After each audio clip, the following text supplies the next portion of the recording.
Bonjour à tous, ravie de vous retrouver aujourd'hui pour vous parler d'un sujet qui me tient à cœur, qui est l'écriture digitale, qui est mal définie et qui est sous-estimée, à mon sens. Et pour le coup, je suis convaincue que c'est une arme redoutable quand on veut développer une activité, que ce soit sur le web ou pas d'ailleurs, mais quand on veut utiliser le web pour développer son activité. Du coup, je voulais vous faire cette petite présentation pour vous déjà dire ce que moi j'entendais par écriture digitale et vous encourager à commencer à écrire sur le web. Donc, j'avais fait une présentation en 4 points. Qu'est-ce que l'écriture digitale? Pourquoi écrire? Comment écrire? Et par où commencer? Donc, qu'est-ce que l'écriture digitale? Déjà, je tenais à vraiment faire un point sur la définition, car je constate que même quand je parle avec des personnes qui travaillent dans le milieu de l'écriture web, on n'a pas les mêmes définitions. Donc déjà, je voulais revenir sur qu'est-ce que l'écriture marketing, parce que souvent on confond écriture digitale, écriture marketing. Alors l'écriture marketing, il y a différents types. Le premier, c'est l'écriture SEO. Donc ça, c'est écrire un texte avec des mots-clés, de façon à ce que quand les internautes tapent des requêtes, votre article ressorte parmi les premiers résultats. Donc en réalité, c'est un peu plus compliqué que ça, mais si on résume, c'est ça. C'est l'écriture SEO, c'est l'écriture avec des mots-clés. Le deuxième type d'écriture marketing, ça va être le copywriting. Donc, copywriting qui est un terme qui est à la mode depuis quelques temps et qui signifie tout simplement que quand l'internaute est sur votre site, comment faire pour qu'il vous laisse votre adresse mail, qu'il achète, qu'il vous contacte. Donc tout ça, le copywriting va travailler sur des biais psychologiques pour susciter, en fait, essayer de déclencher l'action. Voilà, donc ça c'est le deuxième type d'écriture marketing. Le troisième type, c'est la publicité, et là je pense que tout le monde voit ce que c'est, hein. Nos feeds en sont inondés, donc c'est toutes ces pubs qui tentent de déclencher des achats impulsifs, le plus souvent. Donc tout ça, c'est l'écriture marketing, et ça n'a rien à voir avec l'écriture digitale comme je la définis, qui est, on va partager des idées sur un blog, sur les réseaux sociaux, sur une plateforme, on va défendre des opinions dans le but de développer son influence et en mettant en avant sa personnalité. Donc on voit bien que la finalité n'est pas la même. Dans un cas, c'est une finalité plutôt marketing court terme, dans d'autres cas, c'est plutôt une finalité d'image et de marque personnelle à long terme. Donc voilà. Donc ça, c'était important pour moi de le souligner.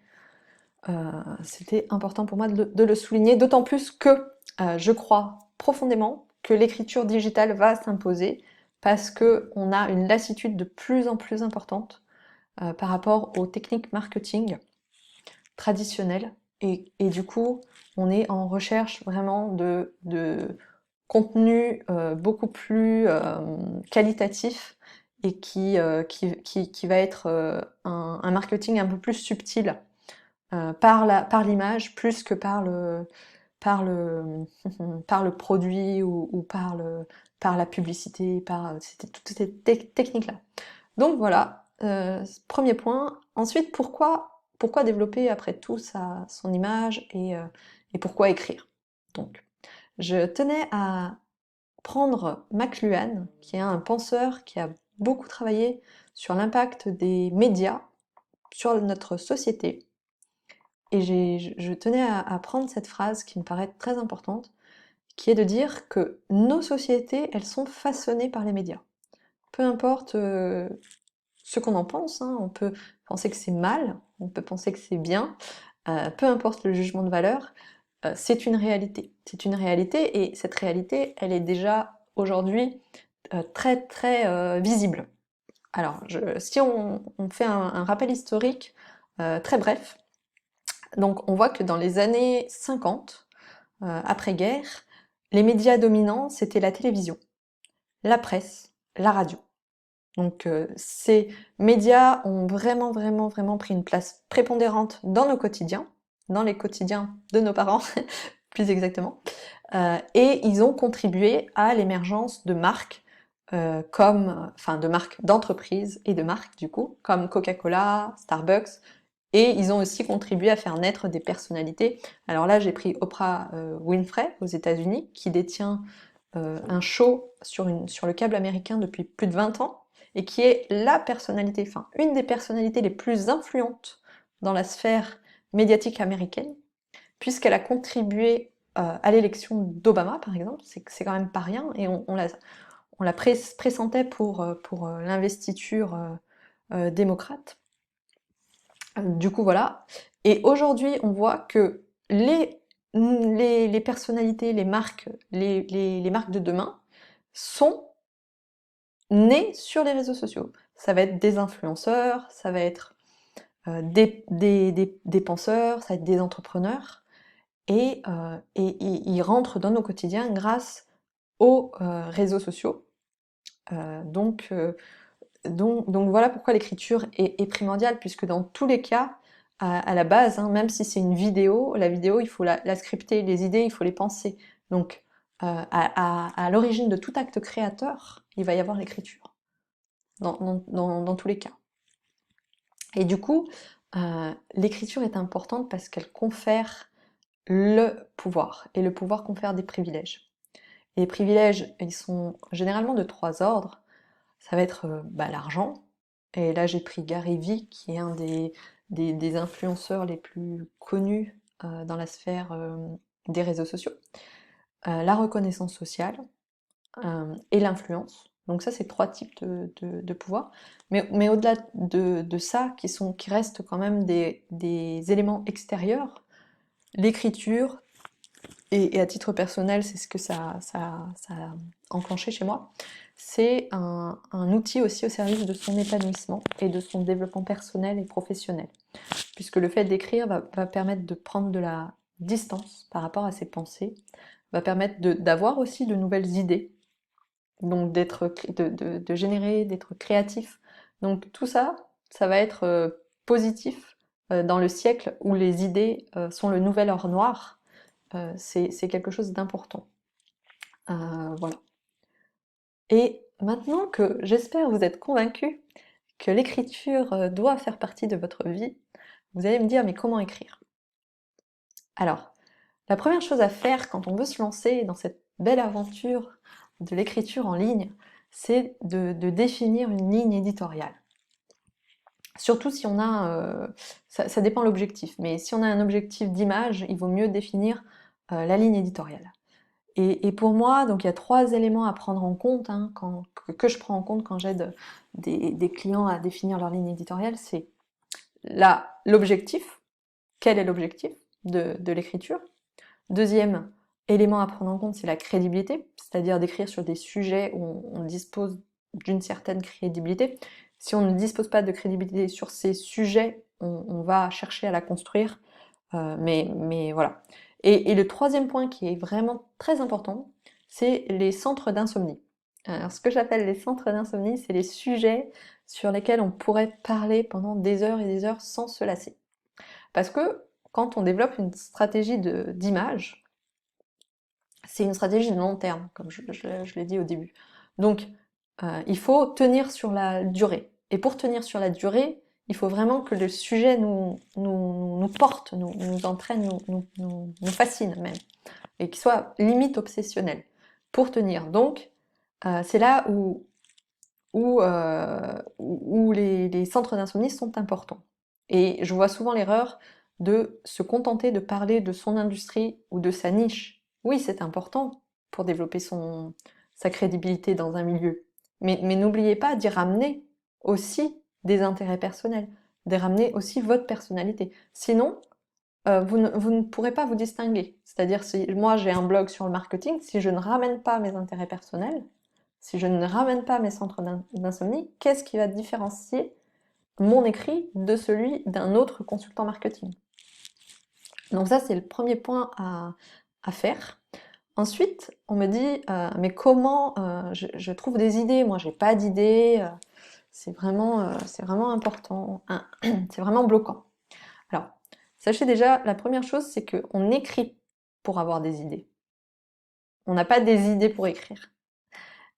Et du coup, ensuite, dès qu'on sait ça, il y a des contenus qui sont plus efficaces que d'autres sur Internet, qui sont plus appréciés que d'autres. Donc il y en a 5 types que je vous ai mis. Donc il y a les listes. Donc ça, c'est assez classique. C'est par exemple les 5 choses à savoir avant de lancer son entreprise, les 3 choses à l'origine de la procrastination. Enfin, vous voyez l'idée. C'est juste de lister sur un sujet des points essentiels. Alors ça a souvent mauvaise presse. C'est associé plutôt à du putaclic dans le secteur. Et ça signifie que c'est du contenu un petit peu provoquant pour susciter le clic. Oui, c'est vrai.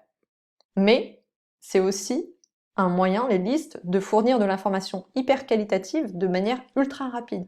Et dans un contexte web, il faut toujours garder en tête que l'écriture doit être optimisée pour la vitesse. Donc c'est un type de contenu qu'il ne faut pas négliger. Ensuite, il y a les histoires. Les histoires, c'est très très apprécié. Pourquoi j'ai démissionné après le Covid, pourquoi je gagnais 10 000 euros et j'étais malheureuse. Voilà, ce genre de choses est très très très apprécié, a une forte capacité de viralité. Après, il faut faire attention de ne pas tomber dans les extrêmes et de pas juste parler de soi, parce que une histoire, une bonne histoire, elle doit résonner chez le lecteur. Si elle ne provoque pas d'identification, on va être dans quelque chose d'égocentrique qui ne touchera personne. Donc c'est effectivement, c'est un contenu qui est intéressant, mais à manier avec des pincettes. Ensuite, il y a troisième type de contenu, les figures d'autorité. Les figures d'autorité, c'est par exemple, moi, je veux me positionner sur l'écriture, je vais faire appel à Amélie Nothomb.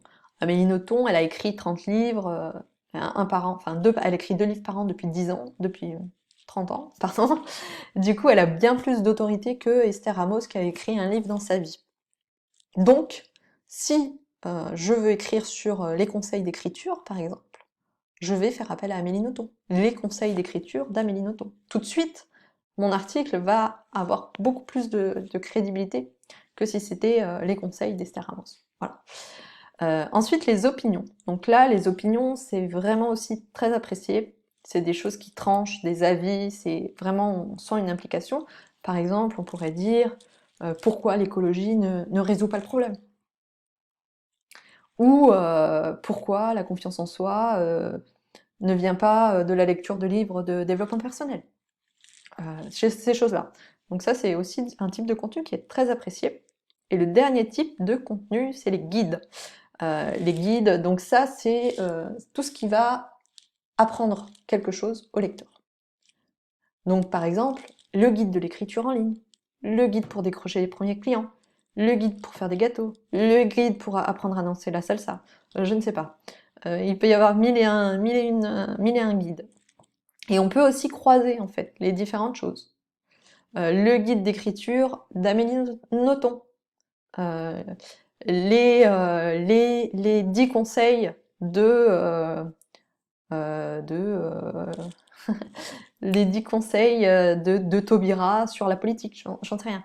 En tout cas, il y a possibilité de mêler les différentes types de contenus et c'est une source inépuisable d'idées. Ensuite, le troisième point sur lequel il faut faire attention, c'est d'écrire des contenus uniques. Si on veut vraiment marquer les esprits et se distinguer, il faut que quand on lit un texte, on sente une patte, un style. Et là, vous allez me dire, mais qu'est-ce que le style? C'est vrai, tout le monde parle de style, mais qu'est-ce que le style? Alors, j'ai essayé de définir ce qu'était le style. Et pour cela, pour moi, il y a 3 choses qui définissent un style. C'est la voix. Donc ça, c'est est-ce que vous allez parler vous voyez, tutoyer? Est-ce que vous allez employer un langage soutenu, un langage populaire, choc, courant? Est-ce que vous allez mettre de l'humour? Quel type d'humour? Donc toutes ces choses-là contribuent à ce que moi j'appelle la voix. Ensuite, il y a la présentation. Et ça, bah, la façon d'agencer les idées, la calligraphie aussi très importante, notamment quand on est sur du contenu Instagram par exemple, où la typographie va effectivement jouer pour imprimer un style. Et puis ensuite il y a la créativité. La créativité, bah, elle se nourrit de vos lectures, de vos inspirations, de votre personnalité, et c'est ça qui va donner aux exemples leur saveur. Aux exemples leur saveur. Voilà. Et dernier point sur lequel je voulais quand même mettre un point de vigilance, parce que je vois quand même qu'il y a des erreurs souvent. La première, c'est de trop parler de soi. Et ça, faut toujours avoir en tête que l'article, le post doit parler de vous, en quelque sorte, bien sûr, mais vous n'êtes pas le personnage principal de l'histoire. Le personnage principal de l'histoire, c'est le lecteur. Donc il faut toujours qu'il y ait une proportion qui soit maintenue pour maintenir l'intérêt. Le deuxième écueil, c'est de tomber dans du contenu très insipide, très impersonnel. Et ça, c'est par exemple le cas, bon, j'ai pris les communiqués de presse, c'est pas un type de contenu qu'on aime lire, sauf exception, toujours des exceptions, mais quand on lit un communiqué de presse, c'est de l'information brute, c'est de l'information littérale. Et donc, c'est pas ce qui est attendu en général quand on est sur Internet, où on veut se divertir, on veut s'informer de manière un peu ludique, on veut apprendre des choses, on veut pas forcément avoir du brut de décoffrage, quoi. Voilà. Ensuite, le troisième écueil, c'est l'abus de jargon. Et là, je vous encourage à regarder une vidéo qui s'appelle Le langage hermétique des inconnus, qui est très très parlante à ce sujet-là, et qu'on retrouve, hein, on retrouve beaucoup, c'est la volonté de démontrer son expertise conduit à utiliser du langage très très technicien. Or, là encore, quand on est sur un contexte web, il faut utiliser du langage très très... comment dire? Il faut que le langage puisse être compris par un enfant de 5 ans. Voilà, il faut... Parce que l'attention est limitée. Et parce que plus le propos est complexe, plus l'idée est complexe, plus il faut la rendre simple, si vous voulez vraiment marquer les esprits. Et enfin, le dernier point, la dernière petite erreur, c'est les détails inutiles. C'est-à-dire que, et je l'ai fait au début, on a tellement envie d'aller dans la profondeur, de rajouter des détails, de tout dire, qu'on en finit par perdre complètement le lecteur.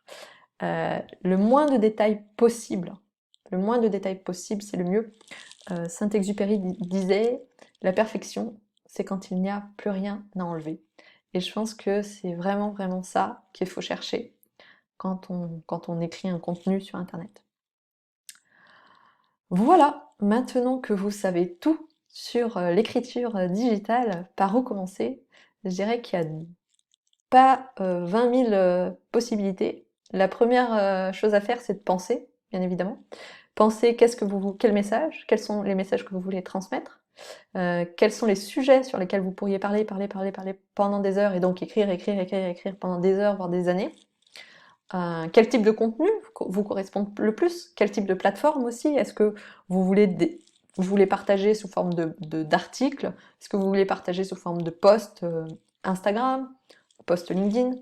Voilà, donc ça c'est la partie beaucoup plus réflexion. Et puis ensuite, écrire, parce que c'est de la pratique qu'on va s'améliorer. Et il faut toujours, voilà, faut se lancer hein, au bout d'un moment. Il faut se lancer, même si on ne sait pas encore bien nager, il faut y aller. Donc voilà ce que je voulais vous dire aujourd'hui. Alors, dernier petit point, j'ai écrit un e-book qui va plus en détail sur toutes les notions qui ont été abordées ici. Donc si vous êtes intéressé, vous pouvez m'envoyer un mail ou me mettre un commentaire, je vous l'enverrai avec grand plaisir. Et puis, ben, merci de votre attention et j'espère que cette vidéo vous a été utile.